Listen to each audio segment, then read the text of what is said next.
Quelles sont tes racines et tes fondations? Mes racines et mes fondations, je sais pas, je sais pas.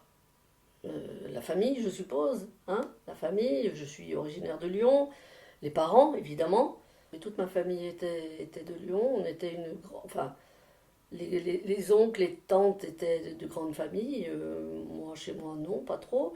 Mais voilà, mon caractère, ma manière de vivre, elle vient de ma famille, de toute manière, de ma mère, qui était assez rigide, et de mon père, qui était un peu foutraque, quoi, un peu original, un peu...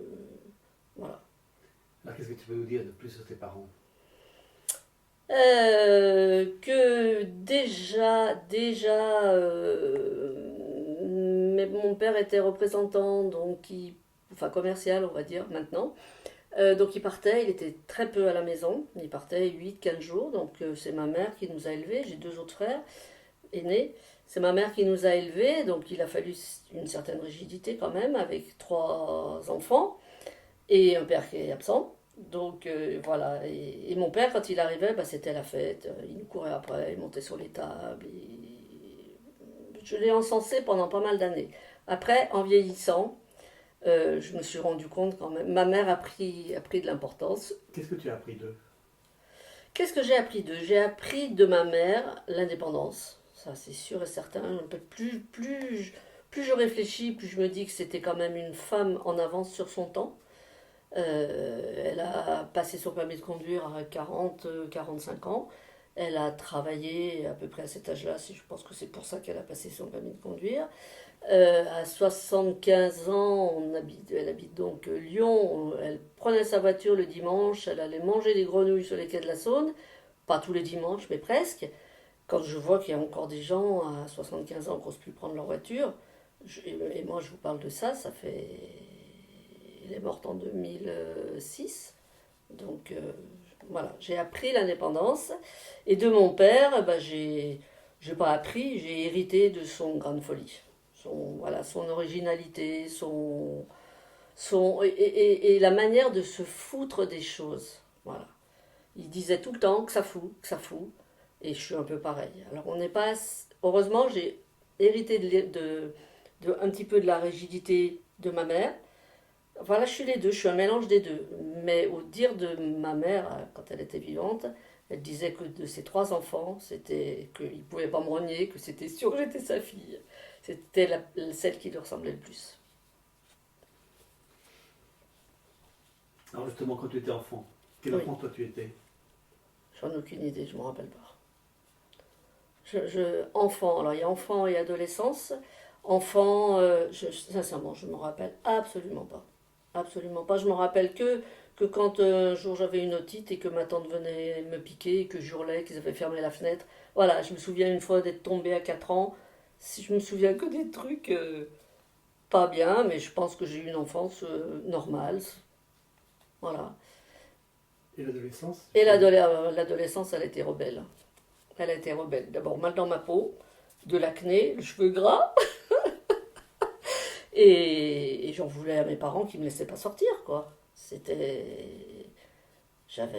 Quand j'ai rencontré mon mari, j'avais pas le droit de sortir le samedi soir. Heureusement que je faisais de la danse et que ben, cette année-là, il y a eu plein de compétitions le soir. Je partais pour les compètes et, ben, et quand je partais, à part quand il y avait les compètes, il fallait que je rentre à minuit. Et j'avais 20 ans.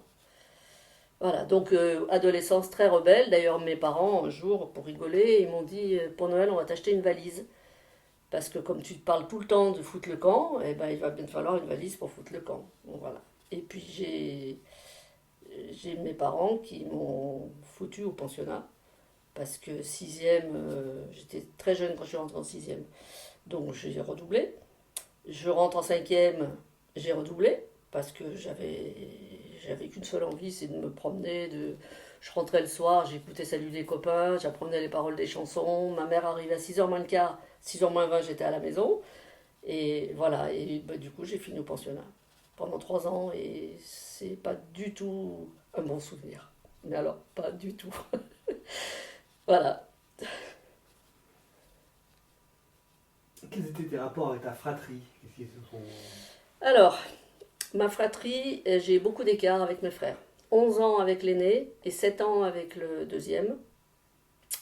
Donc l'aîné, on peut dire que je l'ai très peu connu, mais il a souvent un peu remplacé mon père pour des choses un petit peu importantes.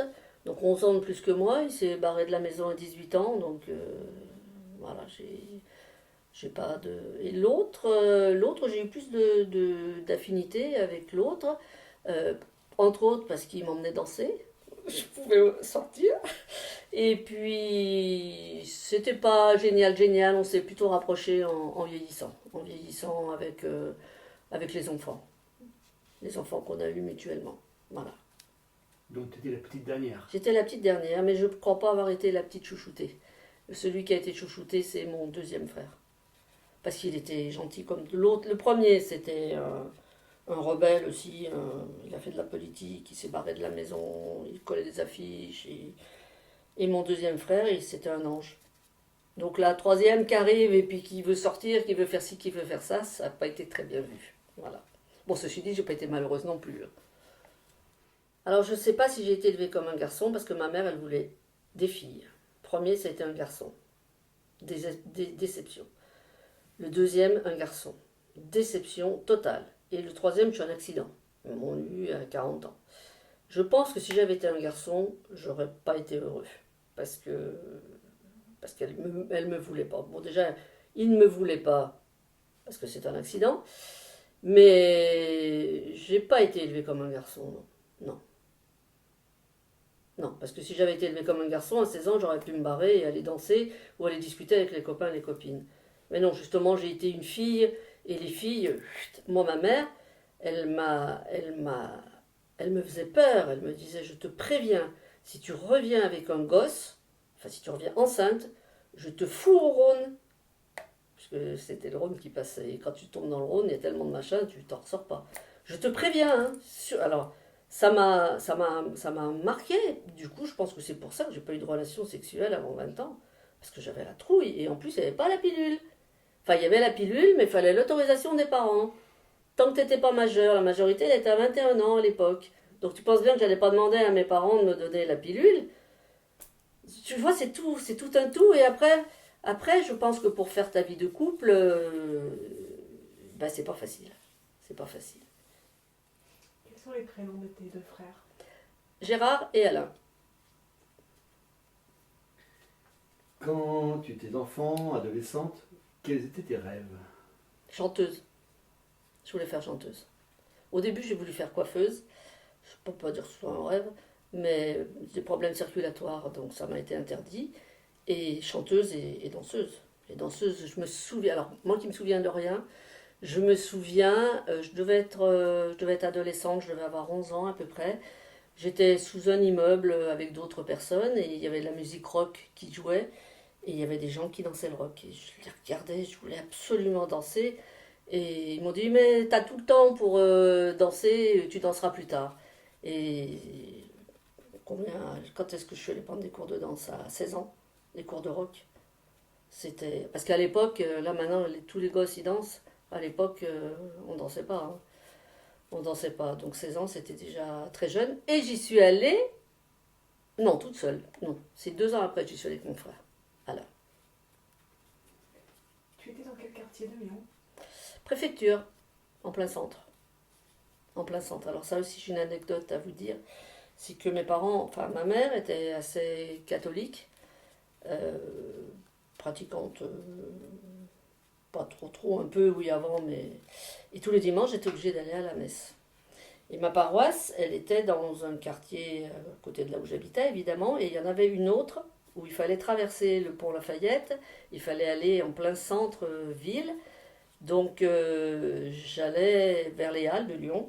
Donc je traversais le pont, j'allais faire tous les magasins de la rue du président Rio, enfin la rue où il y avait toutes les fripes. J'arrivais à l'église un quart d'heure avant la fin, je rentrais chez moi. Je sais pas quel âge j'avais, 15 ans peut-être. Une autre chose aussi, avant que je rentre au collège, donc j'étais en 6e et 5e, donc j'avais 10 et 11 ans,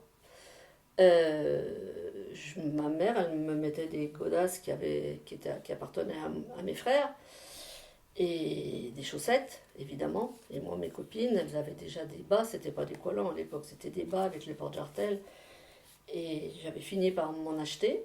Et dès que je sortais de la maison, j'allais dans l'immeuble à côté, je gardais mes chaussures, j'avais pas le choix, et j'enlevais mes chaussettes et je mettais mon porte-jartelle et mes bas. Voilà, j'ai fait ça tous les jours.